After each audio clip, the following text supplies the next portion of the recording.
So మన ఆరోగ్యాన్ని మనం జాగ్రత్తగా ఉంచుకోలేని పక్షంలో మనము shifting of the monkey stories అన్నీ చెప్తూ ఉంటాం అనమాట. అంటే బ్లేమ్ గేమ్ ఆడుతూ ఉంటాం. నా ఆరోగ్యం బాగాలేదు, నా ఆరోగ్యం ఇలా కావటానికి కారణం నువ్వే అని మాట్లాడుతూ ఉంటాం. అంటే హస్బెండ్ వైఫ్ని నిందించడము, వైఫ్ హస్బెండ్ని నిందించడము, లేకపోతే ఆ చక్రం ఉంటుంది కదా, లైఫ్ సైకిల్ చక్రము. వీళ్ళ ఫ్యామిలీ వచ్చి వీళ్ళ ఫ్యామిలీని నిందించడం, వాళ్ళ ఫ్యామిలీ వచ్చి వీళ్ళ ఫ్యామిలీని నిందించడం, అలా జరుగుతూనే ఉంటుంది. సో ఎంత బ్లేమ్ గేమ్ జరిగినా, ఏం జరిగినా మన ఆరోగ్యం మన చేతుల్లో ఉండాలి కదా. కుటుంబం అంతా సఫర్ అవుతుంది, చిన్నపిల్లలు సఫర్ అవుతున్నారు, తండ్రి కావాలి అని పిల్లలు ఆశిస్తున్నారు, అయ్యో అని తాపత్రయపడుతున్నారు.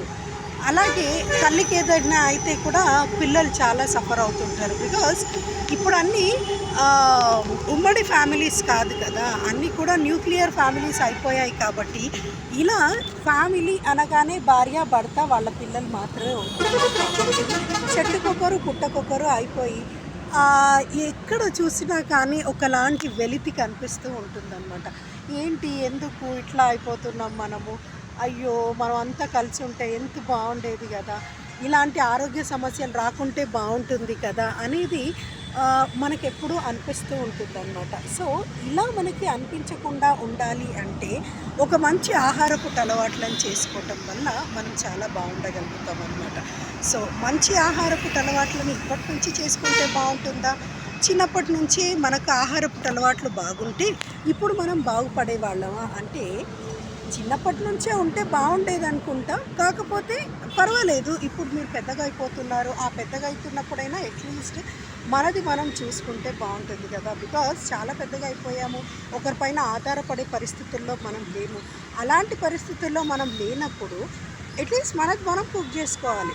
వేరే వాళ్ళని బ్లేమ్ చేసే బదులు మనం కుక్ చేసుకొని తింటే బాగుంటుంది కదా. ఒకవేళ అట్లా కూడా మనం కుక్ చేసుకోలేని పక్షంలో ఆ కుక్ చేసే వాళ్ళకైనా సరే, ఇగో ఇది నా పరిస్థితి, ఇట్లా ఉన్నాను నేను, నాకు ఇట్లా ఉంటే బాగుంటుంది అని చెప్పొచ్చు.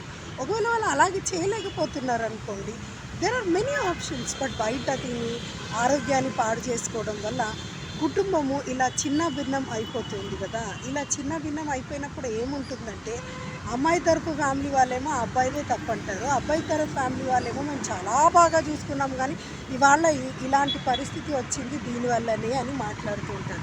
ఎవరి వల్ల పరిస్థితి వచ్చినా కానీ అకల్మంది అయితే కాదు కదా, చాలా పెద్దవాళ్లే కదా.